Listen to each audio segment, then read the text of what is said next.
sebenarnya kita dipilih untuk masuk dalam perlombaan ini juga mungkin sudah dilihat dari inovasi kita yang muncul. Oh, yang tadi disebutkan itu ya. Yang dijelaskan tadi. Nah, saat kita melakukan presentasi tentang percepatan dan inovasi kita juga berhasil. Waktu itu penurunannya sampai 80-an%. Semua yang kita lakukan ini.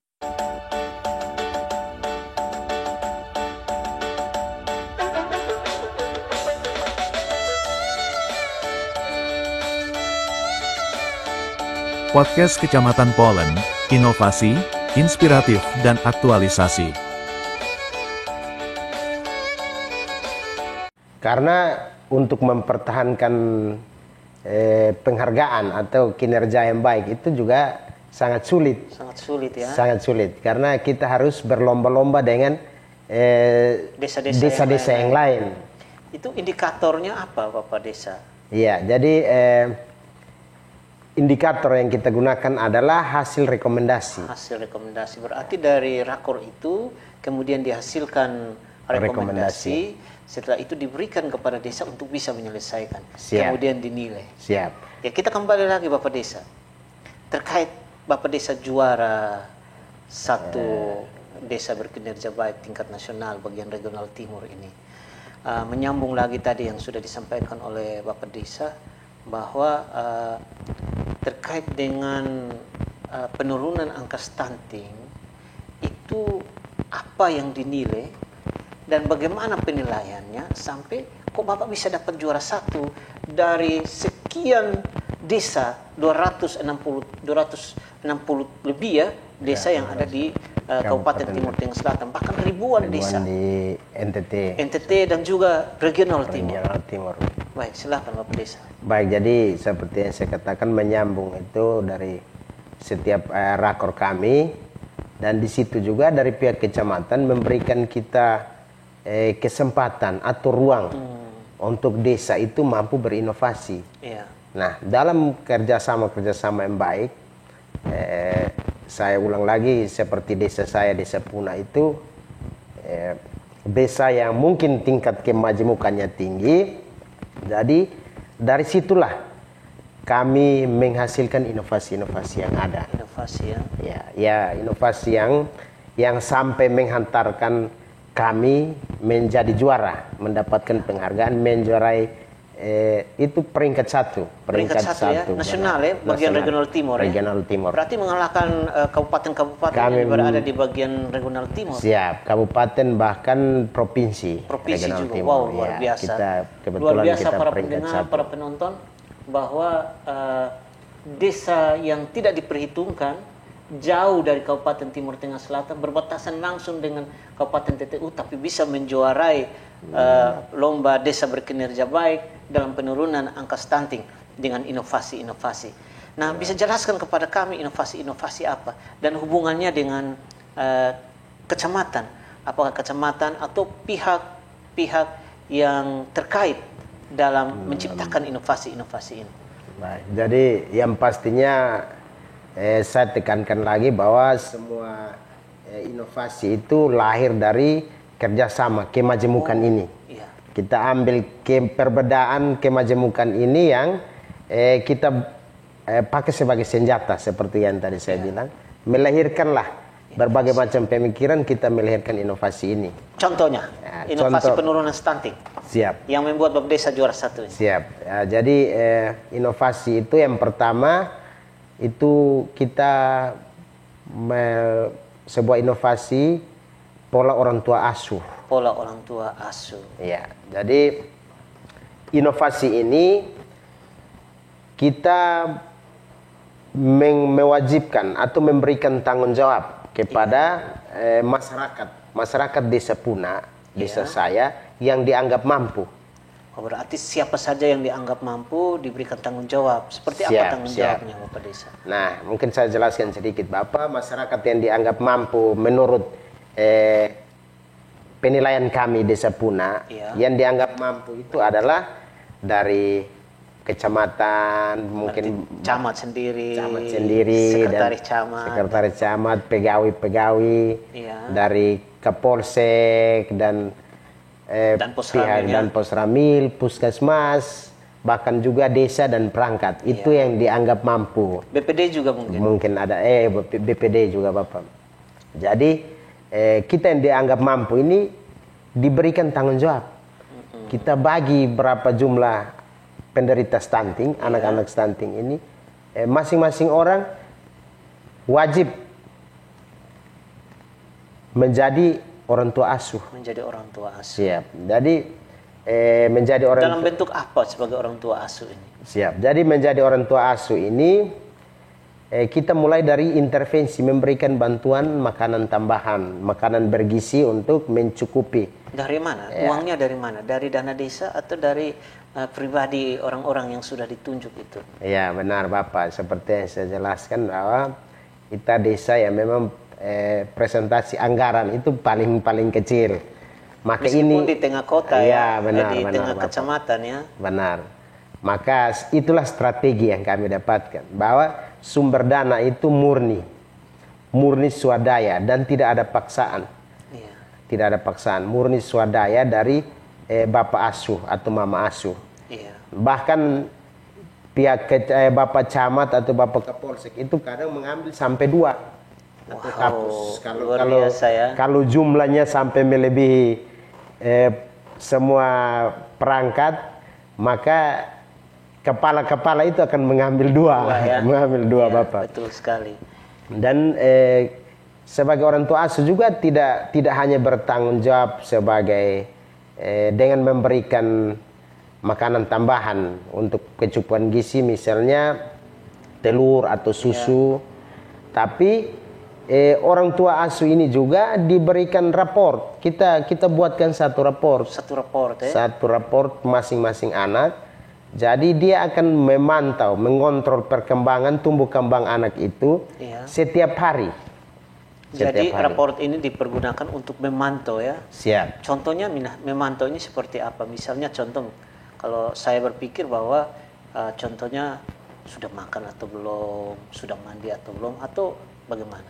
Benar. Jadi raport ini yang kita lihat dari tumbuh kembang anak. Iya. Tapi dalam mengambil data ini otomatis ada kunjungan langsung ke rumah. Nah saat kunjungan itu mungkin juga memberikan edukasi kepada orang tua dari si anak penderita stunting ini.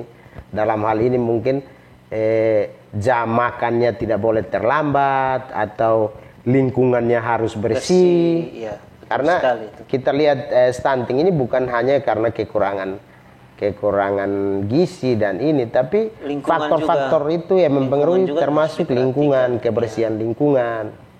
Nah, itulah kita melakukan inovasi, dan bukan hanya inovasi orang tua asuh ini. Itu dilakukan setiap bulan atau berapa bulan sekali? Benar, kita bertanggung jawab setiap hari, setiap bulan sampai anak ini benar-benar terbebas dari stunting. Ada inovasi lain lagi Bapak Siap. Desa. Ini Jadi, saya omong inovasi, saya paling suka Bapak Desa, benar. karena memang untuk melahirkan seorang pemimpin yang hebat, seorang pemimpin yang bisa menjadi panutan, itu harus bisa melahirkan inovasi-inovasi yang di luar pemikiran orang. Benar Bapak. Jadi seperti yang saya singgung tadi bahwa faktor lingkungan juga sangat berpengaruh. Okay. Maka tidak hanya inovasi pola orang tua asuh, tapi bahkan di tingkat kecamatan kita itu ada program yang namanya inovasi itu 3K1L. Ya. Bisa jelaskan sedikit Bapak Desa tentang program 3K1L. 3K1L ini 3K itu kandang, kolam, kebun. Sedangkan L itu lingkungan. Wow. L itu lingkungan. Para pendengar, penonton, luar biasa pemikiran dari Bapak Desa dan pihak kecamatan bahwa untuk menurunkan angka stunting kita tidak harus berpikir untuk mendapatkan dana yang cukup besar dari pemerintah, tetapi perlu ada swadaya yang harus dilibatkan, yaitu bagaimana mengakomodir berbagai peluang-peluang yang ada di tingkat desa. Tadi dikatakan bahwa 3K1L, 3K1L. kandang, kolam, kebun, dan lingkungan. Hubungannya dengan penurunan angka stunting, Bapak Desa, bisa dijelaskan?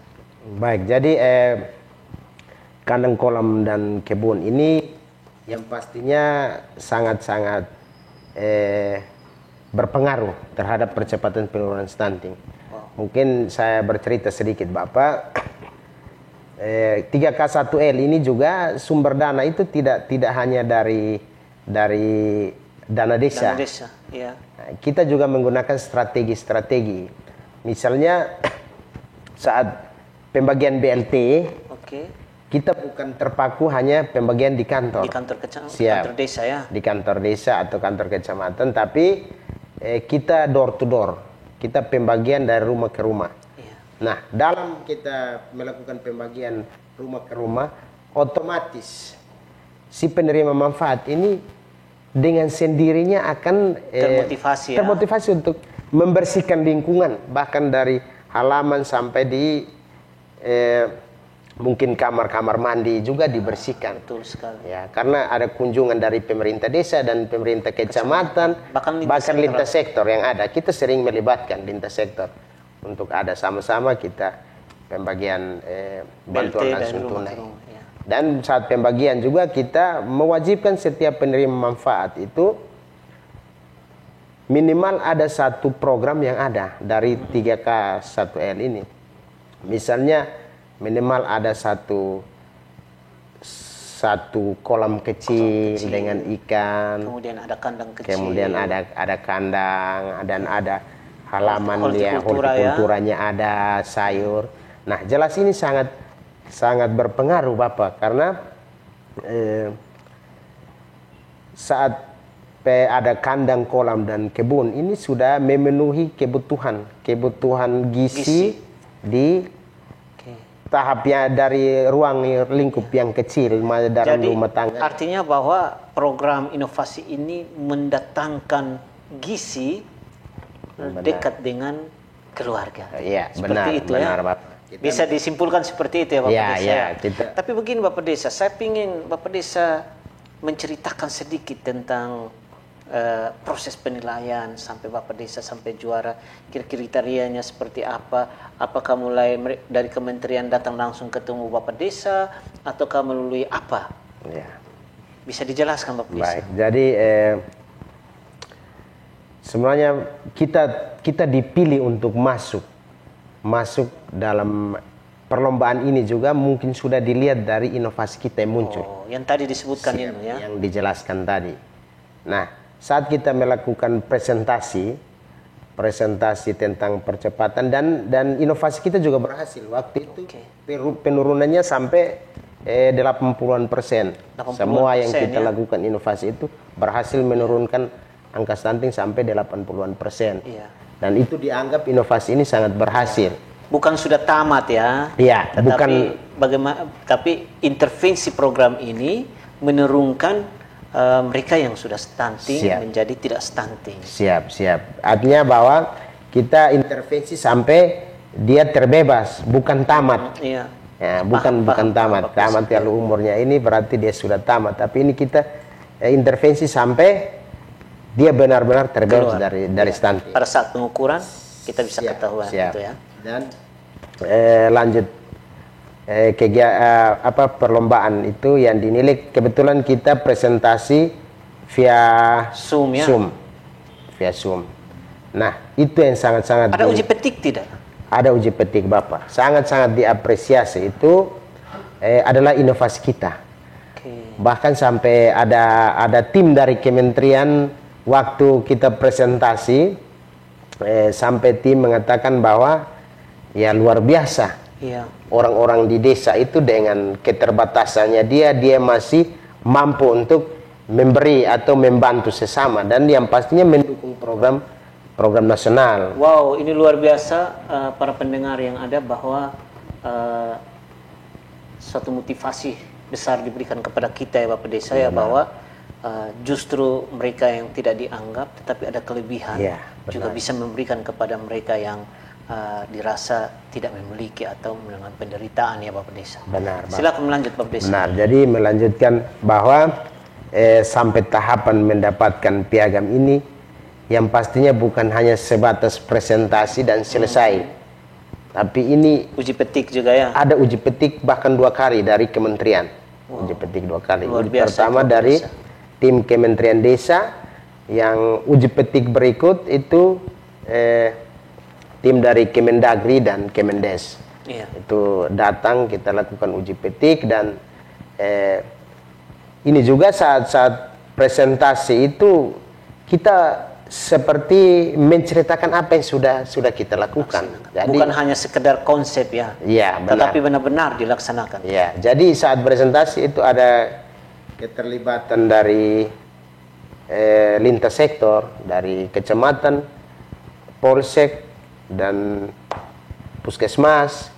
Itu semua dengan penjelasan yang sama. Ya. Dan itu juga yang diapresiasi, bahwa ada kerjasama yang baik di tingkat kecamatan. Ya. Itu juga Dari diapresiasi. penilaian tim, maka Bapak Desa keluar sebagai juara 1. Kemudian piagam-piagam yang ada ini diambil di mana nih Bapak? Siap. Apakah dikirim dari sana atau diambil langsung di kementerian atau bagaimana Bapak Desa? Siap, Bapak. Biar supaya kita bisa tahu bersama. Siap. Jadi setelah melewati proses yang panjang, akhirnya kita Desa Puna ditetapkan sebagai peringkat 1 regional timur, dan kita diundang bahkan difasilitasi. Wow, luar Fasilitasi biasa ya. sampai ke Jakarta ini. Sudah berapa kali ke Jakarta? Puji Sudah Tuhan, berulang-ulang kali atau baru pertama kali? pertama Bapak. Dan ini juga kebanggaan juga. Kebanggaan tersendiri Satu ya. kebanggaan tersendiri, karena dengan ya mungkin ada niat yang tulus. Betul sekali. Ada niat yang tulus, maka kita mendapatkan hasil yang baik dan kerjasama yang baik. Jadi pergi Akhirnya, dengan siapa Bapak Desa? Dengan siap. istri atau dengan siapa? Ya, kebetulan saya pergi didampingi istri. Wow, luar biasa sekali ya Bapak benar, Desa ya. benar Bapak. Jadi momen ini juga yang pastinya tidak terlepas dari dukungan berbagai pihak. Ya. Ya, itu yang pastinya ada kerjasama yang baik dari lintas sektor, Termasuk pendamping juga ya. termasuk pendamping desa. Itu semua yang akhirnya kita mendapatkan penghargaan ini. Jadi Bapak Camat juga sempat menelpon mengucapkan selamat, tapi berpesan bahwa ingat, tetap rendah hati, Ya, jangan sombong, karena semua itu hasil dari kerjasama yang baik, dan itu atas izin Tuhan, bukan kemampuan kita manusia. Jadi ini sebagai motivasi tadi, tapi jangan sampai kita euforia berlebihan ya. Benar. Oke, baik, terima kasih ya. Terakhir Bapak Desa, dari yang kita diskusi saat ini, kita akan menyampaikan kepada semua orang bahwa inilah orang muda yang luar biasa, yang bisa membangun desa dengan banyak berinovasi, dan terjadilah inovasi itu, dan bukan hanya sekedar konsep, tapi itu sudah dilaksanakan. Harapan ke depan Bapak Desa, selama kepemimpinan Bapak di Desa Puna, harapan ke depan ini seperti apa? Kami persilakan. Baik, jadi harapan saya ke depan adalah yang pertama mungkin tetap jaga kerjasama yang baik. Kerjasama yang baik antar pihak-pihak terkait, dalam hal ini lintas sektor dan semua yang berpartisipasi, yang pastinya pada saat saya mendapatkan menghantarkan saya untuk mendapatkan penghargaan ini. Dan harapan saya juga ke depan, kita tidak hanya berinovasi di Kesehatan bidang ya. percepatan penurunan stunting atau bidang kesehatan, tapi mungkin juga kita bisa berinovasi dalam hal pendidikan, atau kebudayaan, bahkan keagamaan, pariwisata. Jadi kita bisa berinovasi dan berkembang untuk menuju masyarakat yang bermartabat. Baik, sebelum kita tutup podcast ini Bapak Desa, adakah inovasi-inovasi yang bisa dikembangkan lagi khususnya menyangkut penurunan angka stunting? Karena saya dengar bahwa Bapak Desa bersama pemerintah kecamatan mau launching inovasi. Inovasi apa itu bisa diceritakan? Oh ya, hampir lupa promosi Bapak. Jadi kita juga tidak merasa puas dengan penghargaan dan inovasi yang ada. Masih ada inovasi yang akan kita kembangkan, yaitu salah satu inovasi alarm menyusui. Alarm menyusui. Alarm Bisa diceritakan maksudnya? Baik, jadi alarm menyusui ini seperti yang kita ketahui di zaman digitalisasi ini, ibu-ibu sekarang ini dengan handphone ini dekat sekali. Oke. Dekat betul. sekali. Nah, Android ya? Android.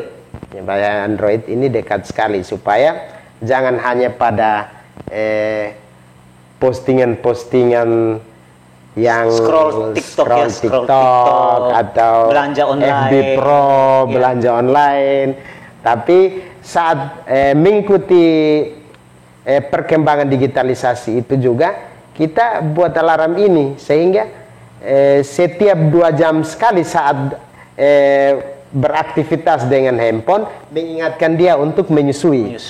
Untuk menyusui. Jadi setiap 2 jam sekali ada alarm berbunyi dan ibu itu akan menyusui bayinya supaya tidak terlena dengan TikTok atau apa, tetap berguna bagi yang pastinya kesehatan untuk percepatan penurunan stunting. Baik, terima kasih untuk hari ini Bapak Desa.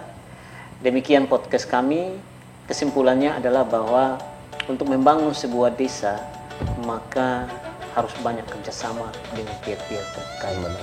Bukan hanya itu saja, tapi dari kerjasama itu harus banyak menghasilkan inovasi-inovasi yang luar biasa untuk pembangunan yang ada di desa, termasuk di kecamatan, sehingga pelayanan kepada masyarakat bisa berkembang, kepenuhan kesejahteraan masyarakat bisa berkembang, kesehatan bisa terjamin, pelayanan kemasyarakatan bisa berjalan dengan baik.